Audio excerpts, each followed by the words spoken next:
Olha, tem um assunto que está em todo lugar e gera uma polêmica danada. TDAH. E a grande pergunta que todo mundo parece estar fazendo é: será que existe uma epidemia? Será que a gente está diagnosticando demais aqui no Brasil? É isso que vamos investigar, olhando para o que os dados realmente nos dizem. Pois é, essa pergunta não surge do nada, né? A gente ouve isso na escola, nas conversas de família, na mídia. A ideia de que talvez, só talvez, a gente tenha passado do ponto. Será que, na ânsia de ajudar, acabamos criando diagnósticos que não deveriam existir? Bom, em vez de achismo, a gente vai atrás das evidências para responder. Então, é com essa pergunta na cabeça que a gente começa. Vamos seguir o rastro dos dados e ver onde eles nos levam. Beleza, mas antes de sair falando de números, a gente precisa alinhar uma coisa super importante. Vamos dar um passo para trás e garantir que todo mundo está na mesma página sobre o que de fato é o TDAH, segundo a ciência. Então vamos lá, o TDAH, ou transtorno do déficit de atenção com hiperatividade, é uma condição neurobiológica. E aqui tem um ponto-chave, tem uma base genética muito forte. Ou seja, não é algo inventado. E olha que importante, não tem absolutamente nada a ver com a inteligência da pessoa, tá? É uma condição real que, em muitos casos, até em 65% deles, continua na vida adulta. É isso. É fundamental entender essa diferença. Não estamos falando de mau comportamento, de preguiça ou de falta de vontade. A gente está falando do funcionamento do cérebro. É uma questão de biologia, não de caráter. E essa distinção muda tudo. Ok, com essa base estabelecida, agora sim a gente pode ir para a nossa primeira grande pista, a prova dos 9, vamos dizer assim, os números. E eles têm uma história bem interessante para contar. Pensa comigo, se a gente tivesse mesmo uma epidemia de TDAH no Brasil, o que a gente esperaria ver?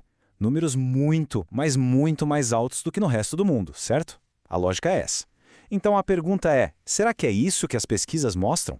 Vamos começar com o primeiro número. Um estudo grande, lá de 2015, com crianças em idade escolar aqui no Brasil. O resultado, prevalência de 5,1%. Guarda esse número aí. Ok, vamos para mais um. 2 anos depois, em 2017, outra pesquisa, dessa vez de base populacional, ou seja, mais ampla. E o resultado? Praticamente o mesmo, 5,3%. E para fechar, um estudo nacional gigante, que durou de 2009 a 2016. O que ele encontrou? 4,5%. Percebe o padrão? Os números são muito consistentes. E aí, juntando tudo isso, a gente chega a uma conclusão bem clara. A prevalência de TDAH no Brasil fica ali, na faixa de 3 a 5%. E sabe o que isso significa? Que estamos totalmente alinhados com a média mundial. Não tem nada de anormal aqui. Só esse fato já abala bastante a ideia de uma epidemia, né? Mas calma, a investigação não para por aqui, porque uma coisa é a prevalência, outra coisa é o diagnóstico, e aí o buraco é um pouco mais embaixo. Sim, erros de diagnóstico acontecem e os pesquisadores levam isso muito a sério. Basicamente, existem 2 tipos de erro que podem acontecer. De um lado, o falso positivo. É quando uma criança que não tem TDAH acaba recebendo o diagnóstico. Do outro, o falso negativo, que é o contrário. A criança tem TDAH, mas o diagnóstico não é feito. Ela passa despercebida.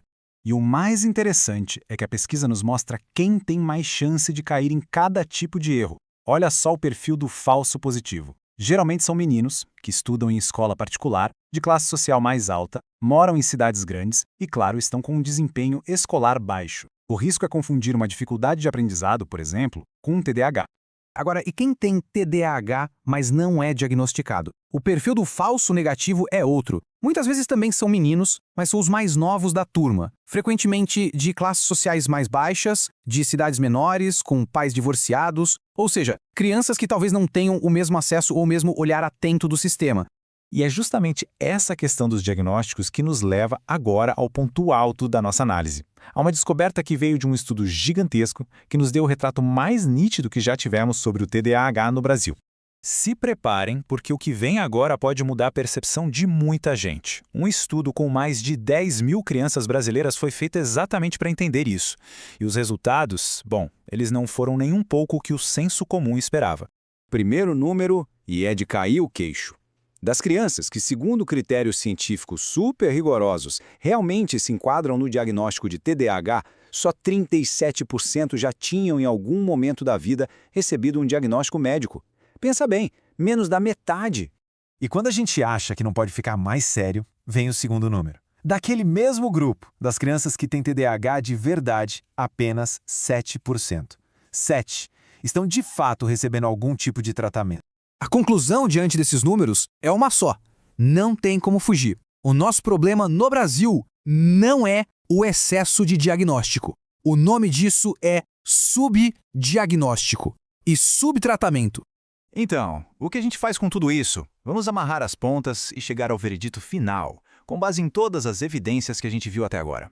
Primeiro, as evidências são claras. A discussão sobre uma epidemia está olhando para o lado errado. O problema real e grave é a falta de diagnóstico e tratamento. Segundo, o tratamento que funciona não é só remédio, é o que se chama de multimodal, uma combinação de medicação, sim, mas com suporte psicológico, com apoio na escola.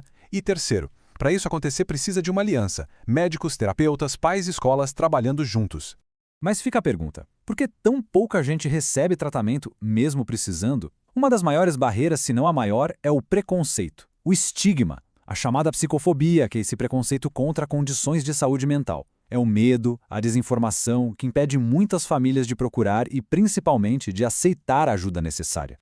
E é com isso que a gente encerra. A reflexão que fica é que talvez o debate público inteiro esteja focado na pergunta errada. Olhando para os dados, a questão urgente para o Brasil não é por que estamos diagnosticando tanto, e sim por que, em pleno século XXI, ainda estamos diagnosticando e tratando tão poucos. Gostou do conteúdo? Curta, se inscreva no canal e compartilhe.